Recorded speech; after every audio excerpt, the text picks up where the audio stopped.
Free visa নামে প্রতারণা Kuwait প্রবাসীদের জীবনে এক নীরব দুর্যোগ। এই ভিসার লোভে অনেকেই ফাঁদে পড়ে লাখ লাখ টাকা হারাচ্ছেন। কুয়েত সরকার ফ্রিতে ভিসা দিলেও একটি অসাধু চক্র ভিসা বিক্রি করছে উচ্চ মূল্যে। আমার তো বাবুর্চির দরকার, আমার সার্ভ করার লোক দরকার, বাবুর্চি হেল্পার দরকার, সেজন্য আমি বাংলাদেশ থেকে লোক আনতে পারি। তাদের যেন কোনো টাকা খরচ না হয়।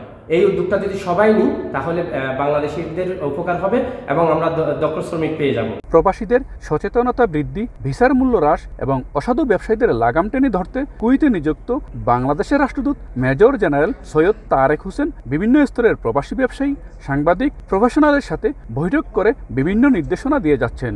অসাধু চক্রের সিন্ডিকেট ভাঙতে সবার সহযোগিতাও চেয়েছেন রাষ্ট্রদূত। ফ্রি ভিসা বলে কুয়েতে কিছু নেই। এখানে হচ্ছে গিয়ে কোনো কোম্পানিতে ভিসা অথবা কোনো ব্যক্তির অধীনে বা কফিলের অধীনে বাসার জন্য গৃহকর্মী বা ড্রাইভার অথবা বাবুর্চি অথবা এই জাতীয় ভিসা, অথবা কোনো কোম্পানিতে উনি যে কাজে আসবেন তার জন্য ভিসা। তো অনুগ্রহপূর্বক আপনারা ফ্রি ভিসা শুনে প্রতারিত হবেন না। কুয়েতের শ্রম আইন অনুযায়ী নির্ধারিত স্পন্সর বা কোম্পানির বাইরে কাজ করা গুরুতর অপরাধ। ধরা পড়লেই নিশ্চিত জরিমানা কিংবা কুয়েত থেকে বিতাড়িত করা হয়। মধ্যপ্রাচ্যের এই দেশটিতে কর্মসংস্থানের স্বপ্ন নিয়ে বিদেশে যাত্রা যেন প্রতারণার দুঃস্বপ্নে পরিণত না হয়, সেজন্য দরকার সচেতনতা এবং কঠোর নজরদারি, বলছেন সংশ্লিষ্টরা। মঈন সুমন, সময় সংবাদ, কুয়েত।